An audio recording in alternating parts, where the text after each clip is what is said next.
Hola de nuevo, bienvenido una vez más pues a nuestra clase de apologética científica.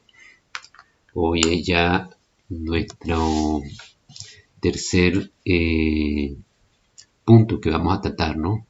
De los 4 videos, incluyendo la introducción. Y vamos a hablar específicamente del carácter axiomático de las disciplinas científicas, ¿no? Aquí lo puse: la fe de la ciencia y el carácter axiomático de las disciplinas científicas. Entonces, ya hemos hablado sobre el determinismo como uno de los puntos específicos de las debilidades de la ciencia. Okay, ya hemos denunciado, ya hemos dejado desnudo la incapacidad de la ciencia para conocer ciertos aspectos de la realidad del universo entero, ¿ok? Incluyéndonos también a Dios, a la Biblia, a nosotros los cristianos, ¿no? Entonces, ya hemos visto pues esa falla de la ciencia en sus limitaciones pues que tiene. No estamos hablando en contra de la ciencia. Yo soy científico, no puedo hablar en contra de la ciencia, no puedo hablar en contra de mi disciplina, de mi área donde yo me desenvuelvo, pero sí debo ser honesto y correcto en darle el lugar que corresponde dentro pues de todo lo que es la, la, la realidad pues del mundo, de la vida, de Dios, de la creación de Dios. Yo tengo que darle su lugar pues dentro de lo que es la sociedad. Yo tengo que ser claro y honesto en cuanto son las limitaciones, los favores, pues, los beneficios que indudablemente nos trae la ciencia. Nadie puede negar que la ciencia nos ha traído beneficios, ¿verdad? El confort, la vida más llevadera, en ciertos casos, ¿no? No siempre, pero digamos en el lado positivo, ¿no? Además de las bombas y toda esta maquinaria bélica. Pero podemos decir en general pues, que la ciencia nos trae beneficios, pues no vamos a negar eso, pero eso no le da ningún mérito ni ningún derecho para ponerse encima de Dios y decirle a la gente no creen en Dios, o decirle a la gente esto es mentira.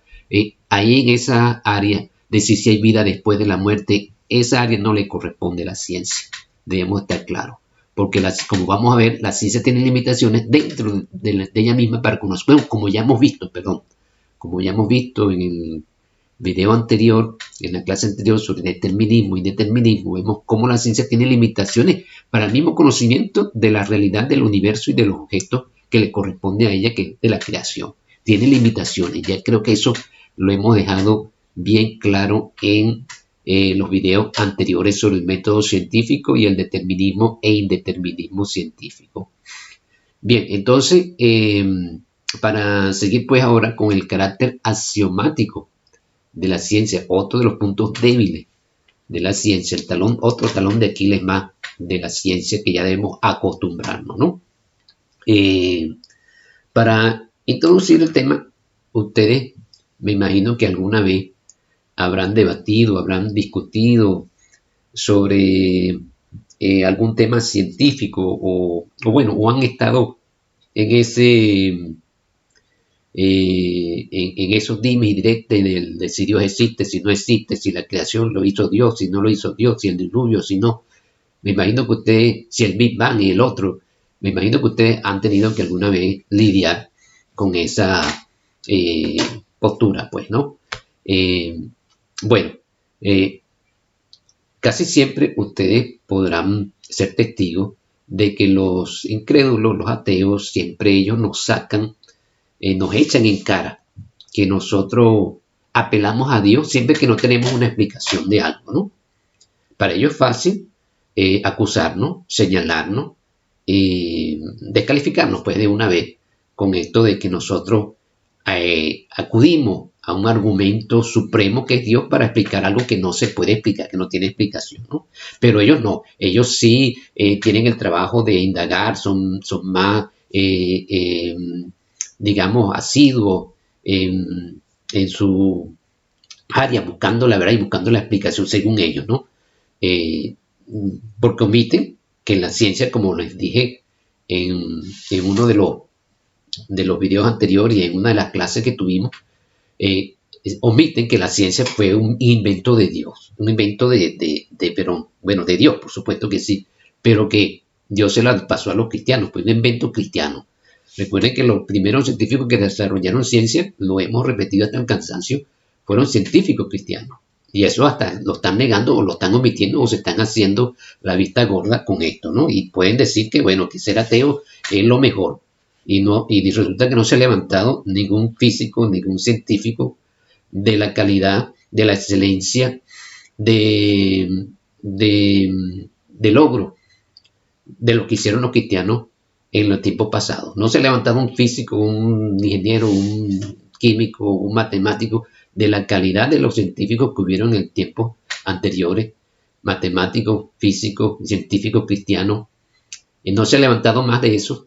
Y entonces tienen el derecho de decir que, bueno, que se sienten con toda la autoridad y toda la prepotencia de decir que ser ateo es ser mejor científico, ¿no? No sé en qué se basan, ¿no? Ni siquiera tienen un poquito de vergüenza, ¿no? De recato, pues, para decir para asumir tal cosa que es negada históricamente, que es completamente rechazada por la misma historia de la ciencia y del conocimiento científico, pues, desde lo pasado. Lo que pasa es que ahora los cristianos nos hemos apartado de la vida, digamos, de vanguardia, de la vida de eminencia. Nos hemos apartado de eso, nos hemos apartado de la vida secular, por decirlo así, y nos hemos encerrado ahora nosotros y no queremos saber nada del mundo, ¿no? Entonces esto no nos ha hecho bien. Nos hemos pasado, nos hemos desplazado del lugar de prominencia, de ser luz, de ser sal en la sociedad, y hemos pasado, nos hemos relegado a una actividad esotérica, interna, endógena entre nosotros mismos, que nada tiene que ver con lo que la Biblia nos ha mandado, ¿no? Entonces, también la culpa es nuestra, ¿no? Bueno, entonces, eso es lo que ellos siempre alegan, de que nosotros sacamos, como decir, pues el mono era una carta, ¿verdad?, que se jugaba en póker, que se juega en póker, que valía por todo. Cuando tú no tenías cómo estaba trancado el juego, pero tenías el mono, bueno, la sacabas y el comodín, también comodín, ¿verdad? También se le dice. ¿Ok? Entonces, nosotros siempre sacamos el comodín de bueno, que Dios lo hizo y se acabó. Eso es lo que dicen ellos, siempre nos acusan de eso. Pero lo cierto es que la ciencia, de por sí, tiene un carácter que vamos a llamar axiomático. Axioma significa indestructible. ¿Ok? Axioma significa, como decir, el supremo, el grande, ¿no? Que no se puede contradecir, infalible. Eso es lo que significa axioma, ¿no? Entonces, nosotros vamos a ver que el carácter de la ciencia siempre va dirigido hacia esa dirección, ¿no? De siempre partir de un axioma, ¿ok? Y de ese axioma que no se puede contradecir, según ellos, pero vamos a ver que no es así. Entonces, de ahí se saca todo lo demás, ¿no? Entonces, hasta hace poco los axiomas, bueno, eran verdades ya sea física, matemática, química, etcétera, de las cuales, o sea, leyes sobre las cuales se construía el conocimiento, ¿no? A través de otras leyes, a través de leyes junto con unas con otras. Vamos a verlo aquí más claramente. Vamos a explicar esta situación aquí con más claridad, ¿ok? Vamos a ver aquí el carácter axiomático de la ciencia, ¿verdad? Fíjense. Entonces, fíjense, aquí tenemos, por ejemplo, el método deductivo, ¿verdad? El método científico que vimos es esto. El método científico parte de los efectos, estos son los efectos, digamos, reglas, principios que se deducen, ¿verdad?, de unas hipótesis, pero que no las conocemos. Entonces nosotros partimos al revés. En el método científico partimos al revés. Tenemos los efectos y queremos llegar a la causa que originan los efectos. ¿Ok? Ese va en esta dirección. Por eso las flechas están en esta, bueno, las flechas están en la misma dirección que esta, pero lo que está invertido son las figuras, ¿no? Vamos de los efectos, o sea, de los resultados.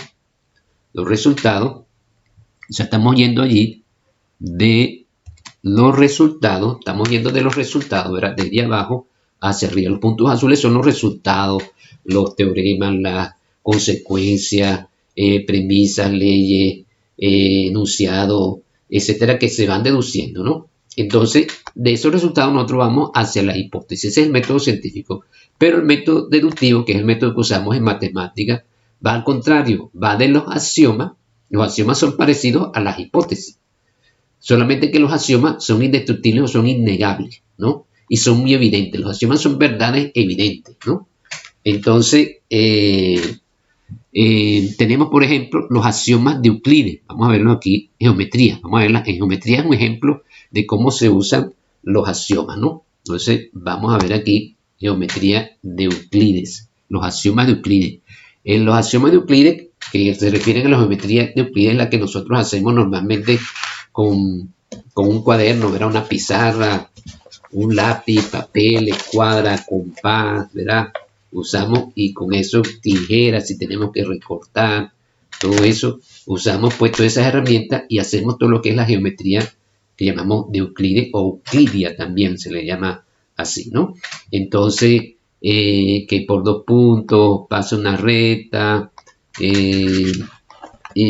son muy, digamos, como sencillos, ¿no? Aquí dice, por ejemplo, por 2 puntos se traza una recta, ¿no? ¿Ok?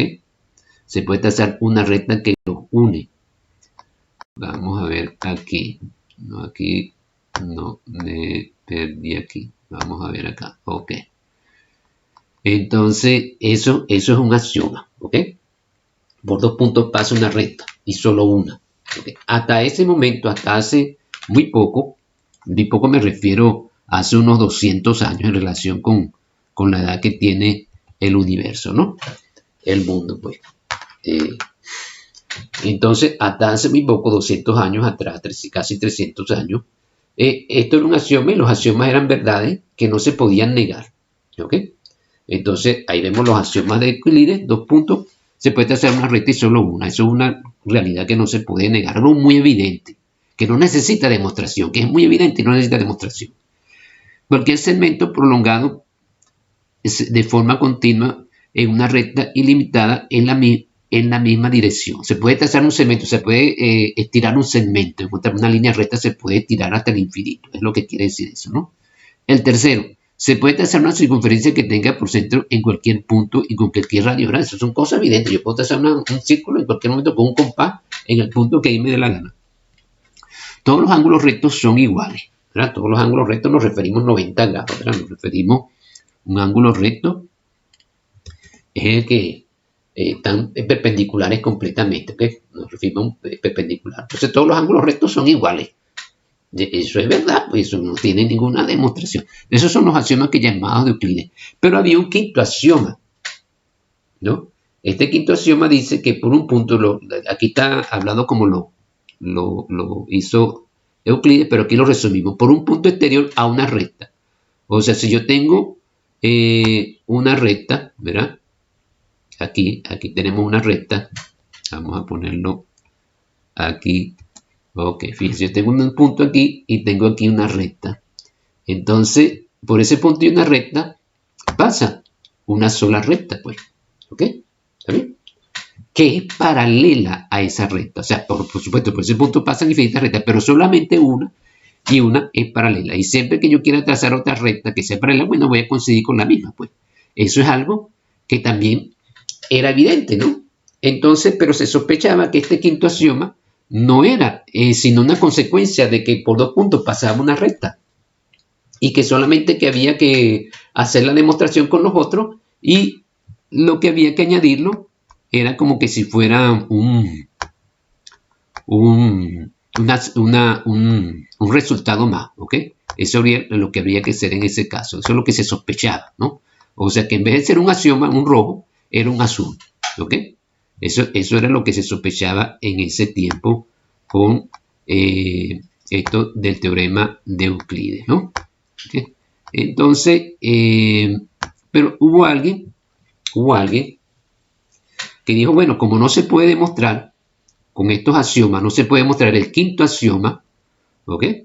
O sea, alguien dijo, bueno, el quinto axioma de Euclides, la quinta proposición de Euclides, que por un punto y una recta pasan, da una recta, pero en un punto pasa una sola recta paralela, por el punto pasa una sola recta paralela a esa recta, pues, entonces, siempre se usó como un axioma, pues, ¿no? Porque no se podía demostrar como si fuera esto un punto azul en lugar de un axioma más, ¿no?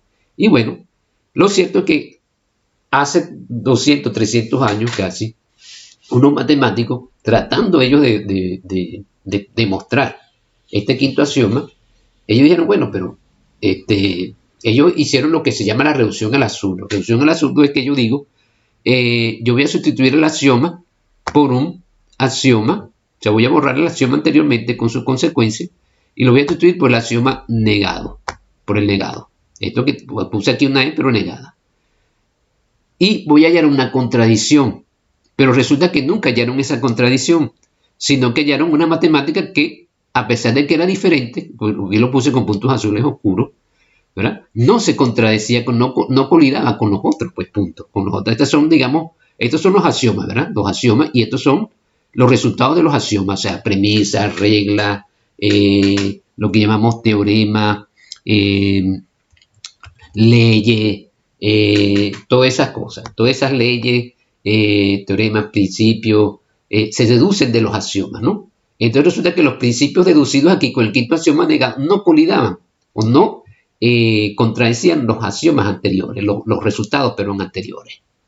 Entonces, a algunos se le ocurrió decir, bueno, dado un punto, ¿verdad?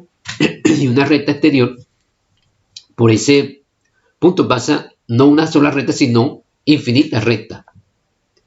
A esa geometría le llamaron la geometría de Lobachevsky, dado un matemático ruso en el siglo XIX. Él dijo, bueno, aquí no pasa ninguna recta, sino pasan infinitas. No es que pasa una recta, pero sino que pasa infinitas. Es una forma de negarlo.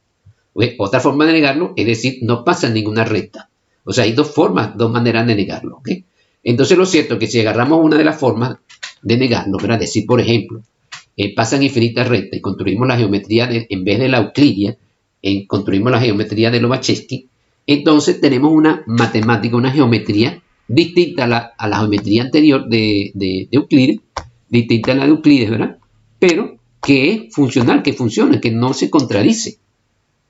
Entonces, están entendiendo lo que estamos viendo, lo que fue ya hace 300 años que se descubrió eso, que se tiene, pero no se dice, ¿verdad? O sea, un axioma no tiene por qué ser verdadero, imagínense ustedes.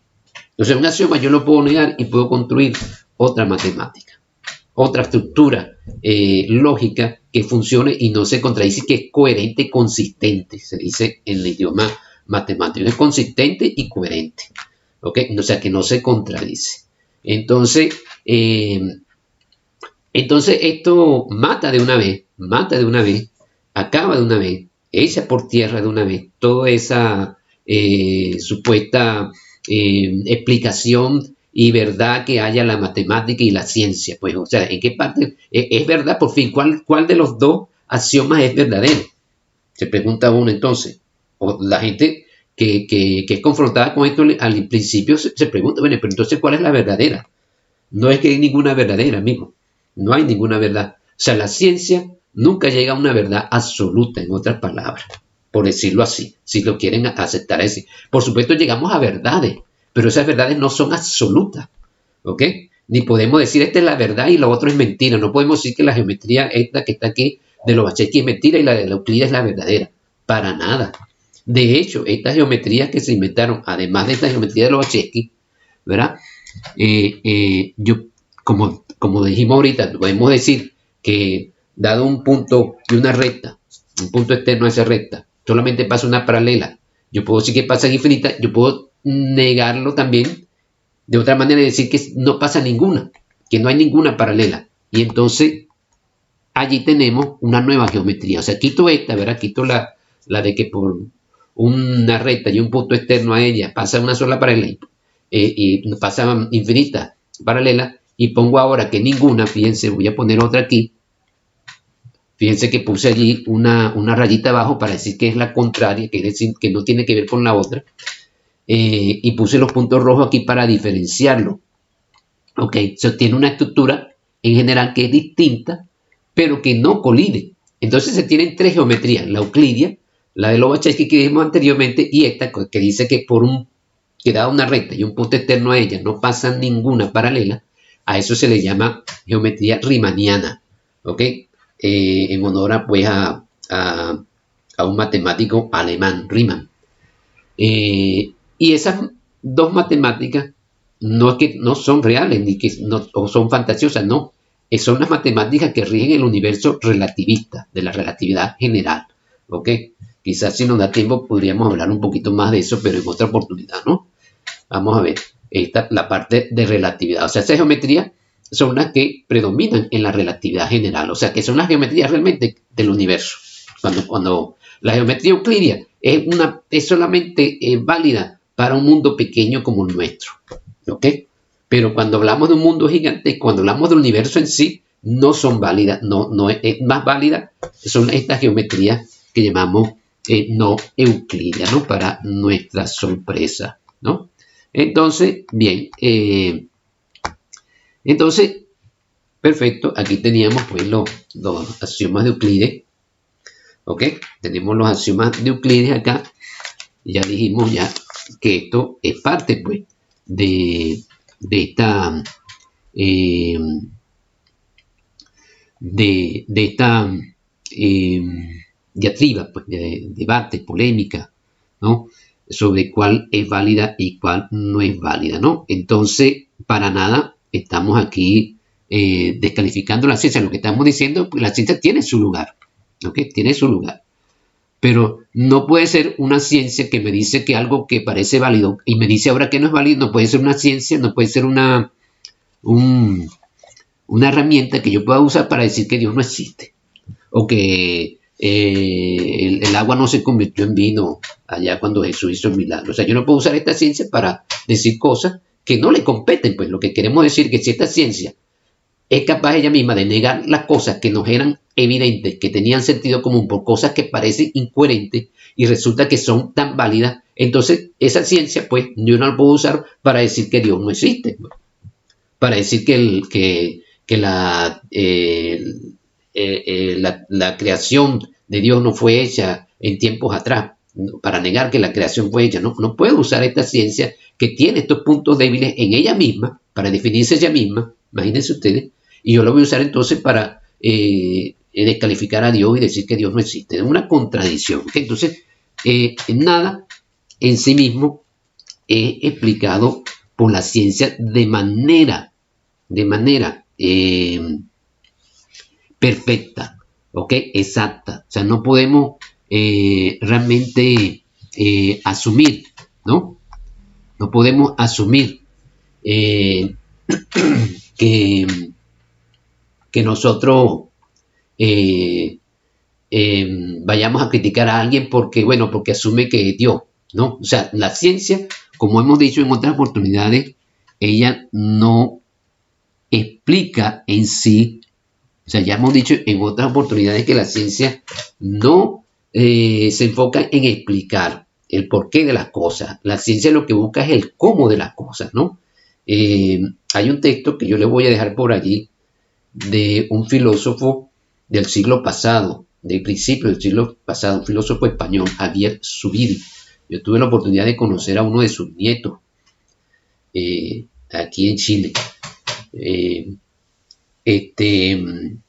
Javier Zubiri trata en la parte de la ciencia, ¿no? Critica pues, el método científico y hace una comparación de la ciencia de los griegos, la ciencia deductiva, con la ciencia moderna, que es la ciencia que llamamos pues, el método científico inductiva, ¿no? Inductiva es lo que nosotros llamamos, como lo dijimos anteriormente, ¿ok? Como lo vimos anteriormente, la ciencia de los efectos hacia la causa, ¿no? Esto es lo que nosotros llamamos método científico, ahora como ya lo dije anteriormente. Entonces nosotros vamos hacia hipótesis, vemos que esas hipótesis no son del todo exactas, pues, sino que tienen que ser valederas, ¿no?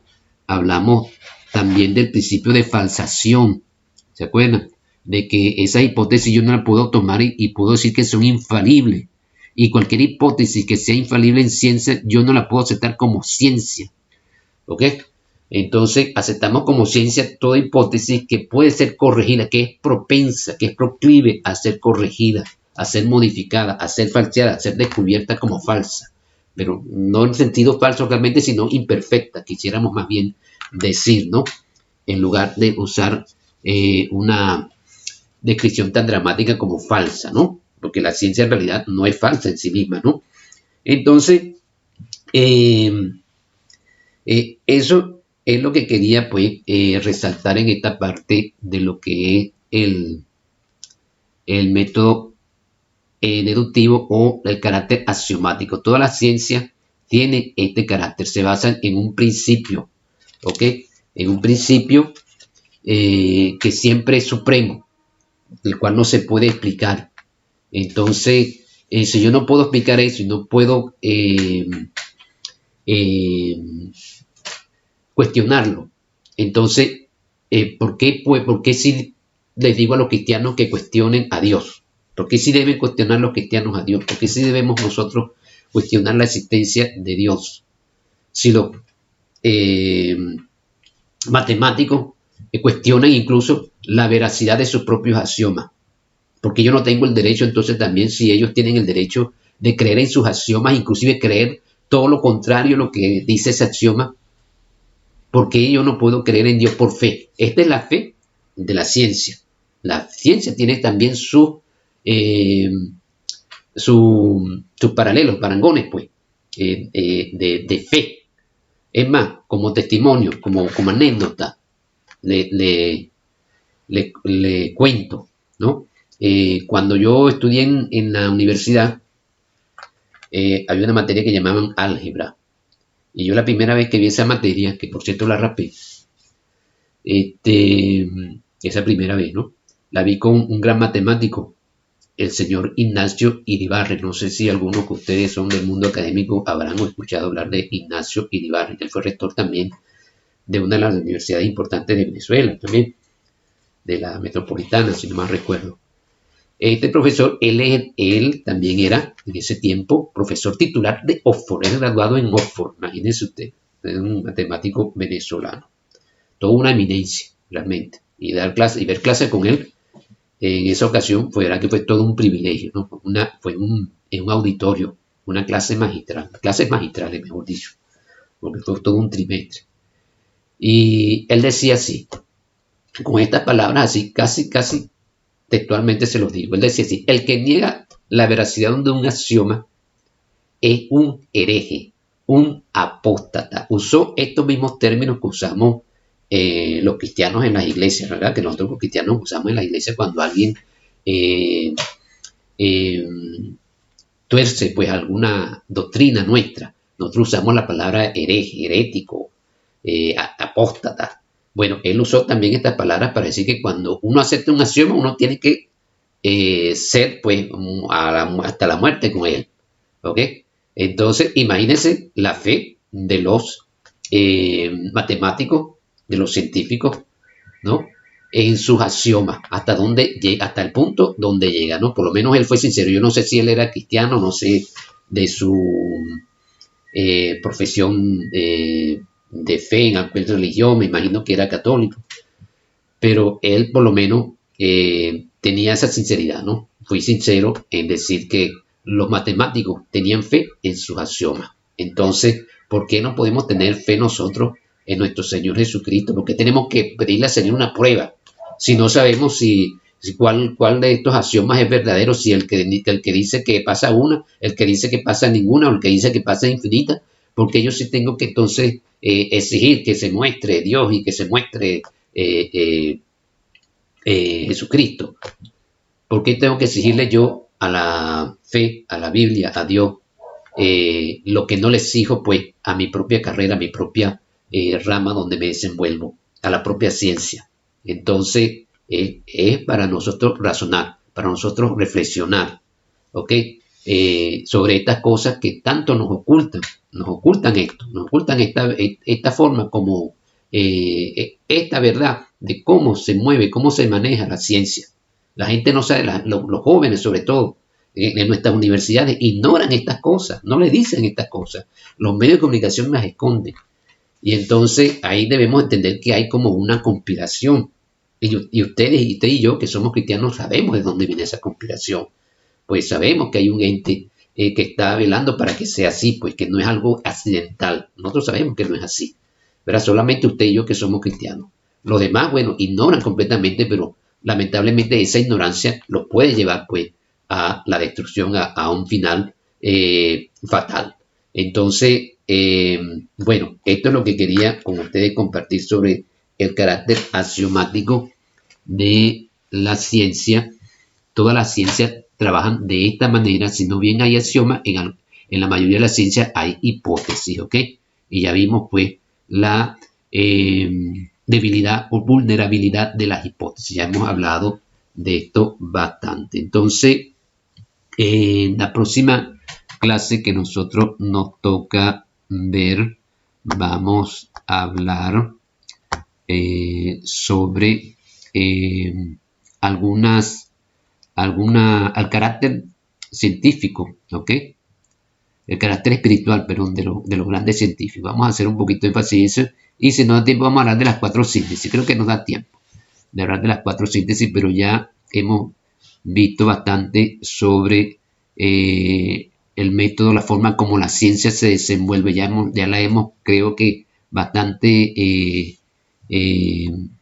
escudriñado, pues, hemos socavado pues sus bases y hemos visto pues las debilidades de ellas para que nadie se gloríe, nadie se engrandezca en contra de Dios, ¿no? Bueno, les dejo esto para que sigan reflexionando y bueno, siempre vamos a estar pendientes también las tareas, que es lo que vamos a hacer. Ya es bueno que ustedes vayan preparándose, ¿ok? Y bueno, Dios les bendiga. Hasta la próxima clase.